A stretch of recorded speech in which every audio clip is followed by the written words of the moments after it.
Hello everyone, intuitive and astrologer Lisa Salvatore here to talk to you about Kamala Harris. If you are new here, welcome. It's lovely to have you here. And if you've been with me before, welcome back. Back on July 10th, I put out a video on both Joe Biden and Donald Trump and their current astrology and what I was seeing with the upcoming astrology and how it could potentially impact them. And I have gotten many requests to please go ahead and do one for Kamala.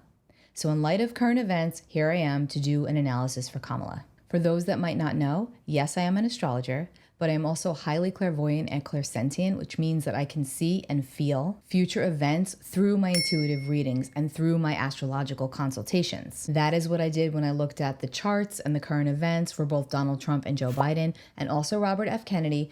All of those videos are linked below in the description box, by the way, if you would like to go back and reference them. And that is also what I am going to be doing here today for Kamala Harris. I am going to reiterate again that I am not well versed with politics. Yes, I follow the obvious. I do not live under a rock. But despite what some people might believe or think, I have the ability to be highly objective. Of course I have opinions. Of course I have feelings, but I don't have to share them. That's not what I'm doing here. What I am doing is I am looking at current events. I'm looking at the astrological charts of individuals. I'm looking at how the planets could potentially impact them.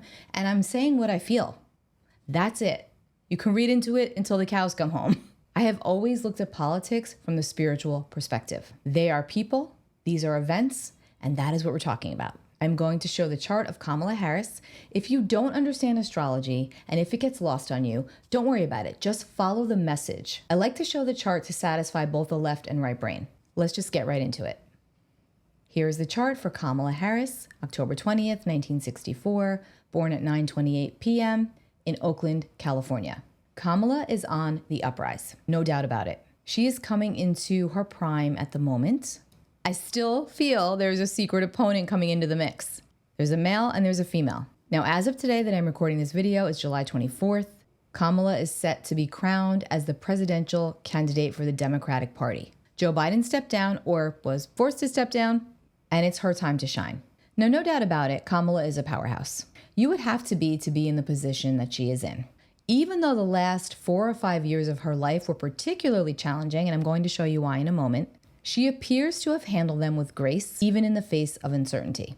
Kamala is a Libra sun with an Aries moon. She was actually born during a full moon, well, right before the full moon. And she also has quite a bit of oppositional energies within her birth chart. And I believe this actually gives her strength. She's determined to succeed. Now, Sun in Libra, Moon in Aries, these are both cardinal signs. They're very active. They take action. They are not lazy. They are determined. They go after what they want. And the fact that she's born during a full moon, people that are born during the full moon, they typically tend to have certain personality traits and experiences.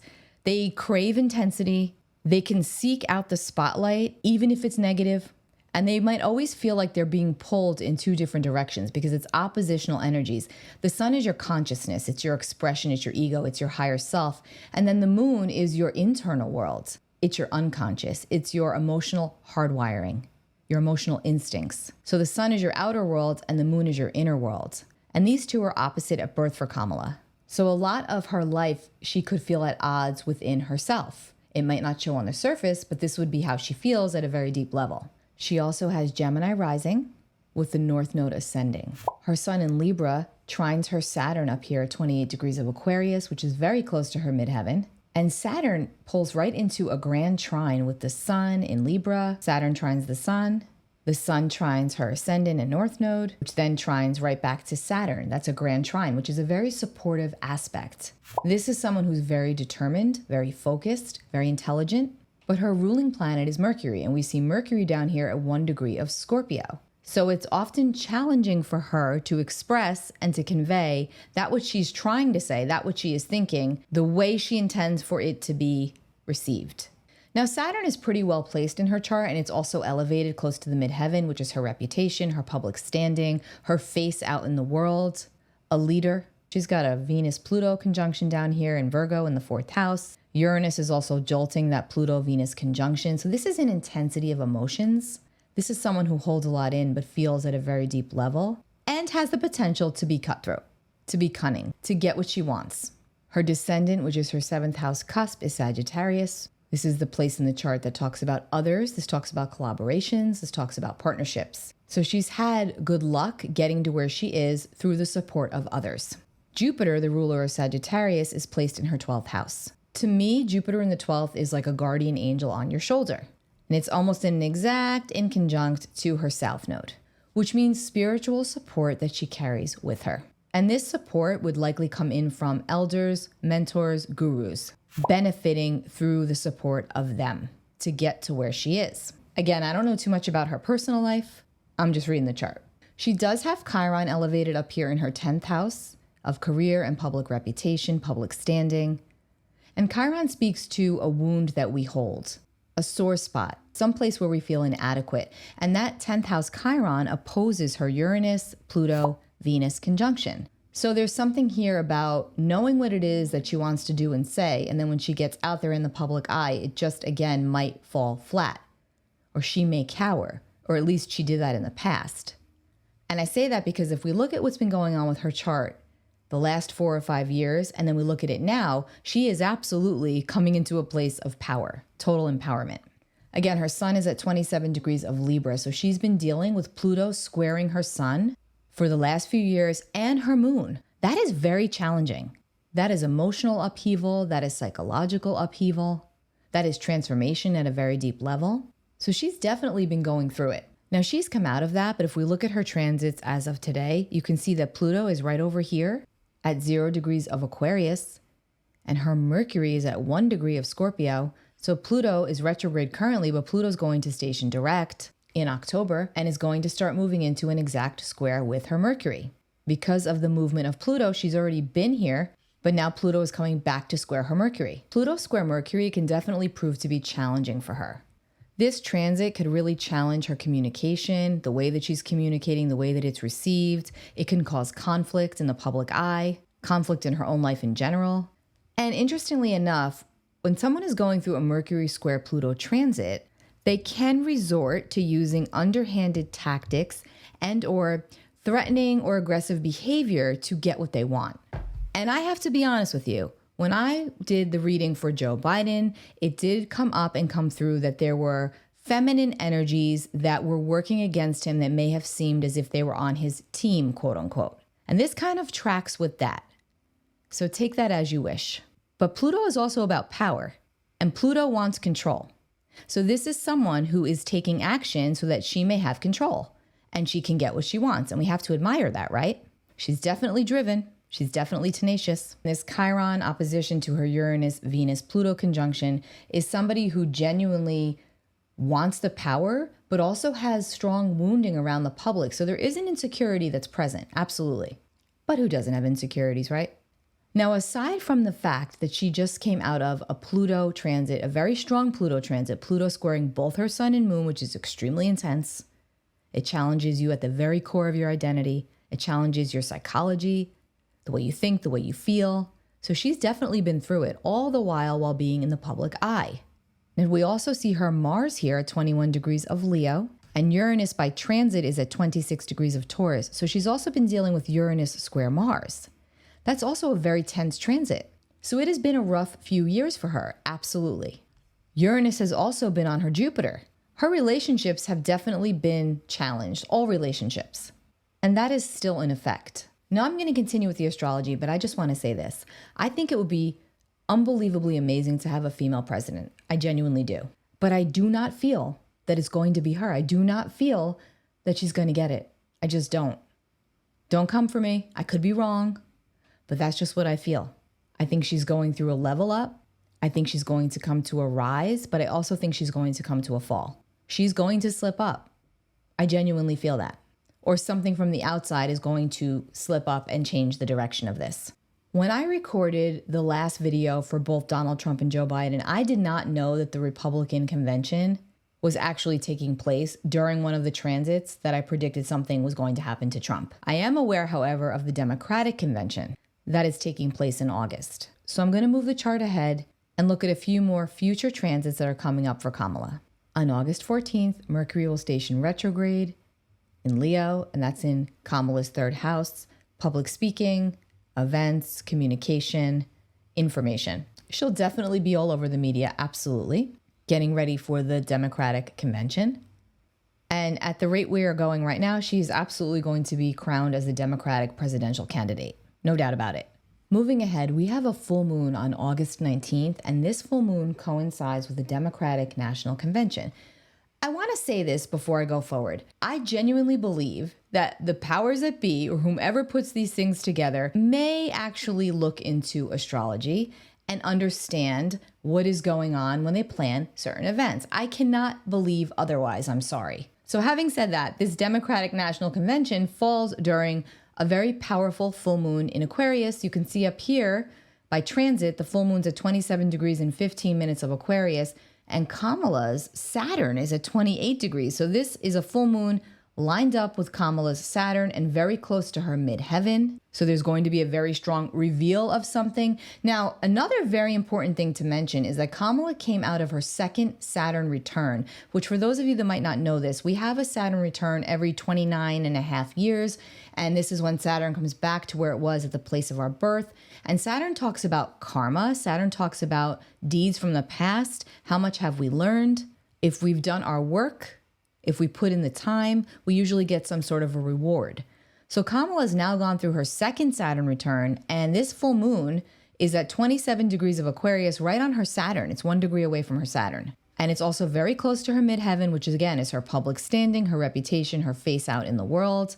Transiting Saturn is also in her 10th house of career and public image, but it's very close to her Chiron. This makes me feel that there's an uprise and then a downfall. Around this time of the convention, she's going to be very elevated in the public eye, feeling very good about herself, all eyes on her. The full moon is illuminating her public standing, her position. Mercury's retrograde here in her 3rd house. I do believe she will say something that's likely going to get her into hot water. It'll be all over the media, of course, but I still don't think this is the point where the downfall will occur. I think she's good here for now. Because this full moon at the time of the Democratic convention, it's actually very supportive for her. You can see here that her moon is at 27 degrees of Aquarius in the 11th house of the people. And this is an exact sextile to the full moon. So again, she's being noticed, she's being recognized, she's being supported for the most part. She also has Eris. Now, Eris is a dwarf planet, okay? She's got Eris in her birth chart at 10 degrees of Aries in her 11th house of group consciousness, the collective, networks, communities. And what Eris represents, she's the female archetype for standing up for everyone. Everyone has a voice. Everyone demands and deserves to be heard and seen. The mythology of Eris, long story short, is that she started the Trojan War. She is known as the goddess of discord and chaos. She is the sister to Mars, the god of war. She's the goddess of discord and strife. She's not afraid to make a ruckus to demand that everyone is heard. The story goes that she was not invited to the wedding of a Greek hero because the gods thought she would cause a fight. So what she did was she showed up with a golden apple, she threw it into the crowd amongst the guests, and they began to argue, and it just incited chaos. The mythology goes a lot deeper, but that's just a synopsis. By where Eris is placed in our birth chart, it does show where we stand up and we fight, specifically for female rights and equality. And that is what she stands for. It's also the uprising of the divine feminine, not afraid to instigate to get what she wants. At the time of this full moon and the convention, transiting Eris is very close to Kamala's moon. Her moon falls in the house of the people, of the group, the power of the people. I have a feeling that this convention is going to have a lot of protesting. It's going to be a very different energy than the attempt on Donald Trump. That's my feeling. I keep seeing fire, and I'm hoping that that's just symbolism for the weather maybe, or people just being fired up. But I don't know. I just keep seeing fire and cars around this convention. I do not believe she will be hurt, though. I don't. She also has some hidden enemies, though. I'm going to be clear about that. People within working against. All of this to say, around this time, she is stepping into her power, and there is an uprise for her, absolutely. I do believe it's short-lived, though. Now I'm going to move this ahead to November 5th, which is the supposed election. I say supposed because I've been saying this for a long time. I do not feel that the election is going to happen, at least not the way we are used to. I keep seeing it as a smokescreen, which means that I am not allowed to know exactly why or how it's not going to be the election. But all I can say is it's not going to be like an election that we have had before. There's something very different about it if it happens at all. It could have something to do with electrical outages. It could have something to do with the weather. They could be connected. I'm not entirely sure. But it just feels to me that whatever is happening around the election, we're not going to have an election or the election the way that we are used to. Having said that, the election date is November 5th, so I'm going to pull this chart ahead for that. By this time, I do believe that there's going to be a lot more that has been dug up and revealed regarding the Democratic Party and, of course, the Republican Party, but it feels like more of the focus right now is on the Democratic Party, the Democratic candidates. This is where it starts to get a little hairy. This is where it starts to get a little messy. Uranus is here at 25 degrees of Taurus now because Uranus is retrograde, moving closer to her Jupiter. So again, relationships are very challenged at this time. A lot of pressure. In fact, let me just pull this back to September 1st when Uranus stationed retrograde. I forgot to mention that. Uranus stations retrograde at 27 degrees of Taurus in an exact inconjunct to Kamala's sun at 27 degrees of Libra and in a square to her Saturn at 28 degrees of Aquarius. So this time is going to be very tense for her. Something has come up and come out in regards to her, in regards to something that involves her, paints her in a somewhat negative light, changes the dynamic of what has happened previously that put her on the uprise. There's definitely something here that's very challenging for her. And again, I feel like it comes from within. A hidden enemy, someone she thinks that is working for her or with her who might actually be working against her. And this seems to be the theme with politics. So she's flying high up through the convention, and then I feel that after the convention, things start to get a little hairy for her. Moving back to November 5th, Mars is now at 0 degrees of Leo. Mars enters Leo on November 5th. Mars, the planet of action, energy, aggression. He's known as the god of war. Entering Leo, the fire sign. And 1 month from now, Mars will station retrograde in Leo, which is extremely significant for all of our contenders and for this particular point of the year. In fact, I'm going to come back and do another video on this particular time of year for all of them in one video. And I'm toying with the idea of making this private and actually putting this on my subscription on my newsletter, because I'm not sure that I want to put that publicly on YouTube because I'm going to go into much more detail. I'm not sure about that yet, but either way, I'm going to do another video on this, but Mars will station retrograde at the end of the year, and that is going to be extremely contentious, and it is not a coincidence that it is coinciding with all of the electoral happenings. Things are going to have to be reviewed. Things are not going to go according to plan. There is going to be a lot of distress. Mars enters Leo in an opposition to Pluto. Pluto now back at the 29th degree in Kamala's 8th house. Again, secrets being dug up, secrets being revealed. She may find out that what she thought was going to happen is not going to happen at this time, or it's going to be severely delayed. And this could be due to a world event. It may not necessarily be personal for her, but it becomes personal. But Mars opposite Pluto, this is power dynamics. Power dynamics being unearthed, exploitation, secrets, chaos. But we all know this. This is where we're at. These are the times that we are living through. Now, I just wanted to pull this back to October 17th because we're going to have a full moon in Aries. And full moons are going to always pull everything up, right? They're a time of heightened awareness and energy and a culmination of events where things can come to a head. And Kamala's moon is at 27 degrees of Aries. It's in the house of the people, the group, the stage. And that full moon takes place at 24 degrees of Aries, and it's applying towards Kamala's Aries moon. It's just a few degrees away. So this is very powerful for her. So this is a time of protesting, rising up for the people, rising up for the group. There will likely be a lot of unrest and rallying going on at this time. Protesting. This time feels tense for her. It does. Transiting Saturn's on her Chiron in the 10th house. Public pain. All right, so that was just a tidbit into Kamala's current transits and what could be potentially going on for her. I feel like the reason why I wasn't really pulled to do her chart is because I just wasn't feeling a whole lot. Again, I feel like there's definitely an uprise into a higher position here. I think she's going to have her time in the spotlight. I think she may come very close, but I also feel that there's going to be another female opponent that is going to come in and change the whole trajectory. I feel that psychically. I feel like her initials are HC. I'm going to leave that there. Expect the unexpected. This is not going to go how any of us think. It's not. Whatever way it goes, I wish all of them well. I pray for peace for everyone, for all of us, and let's just see what happens. At the end, I just don't feel like it's going to be her. Okay, so again, you can find all of my links in the description box below. I will likely do more on this, especially over the next few months for my subscribers. So again, the link to my newsletter to subscribe is below in the description box. Take really good care. Bye.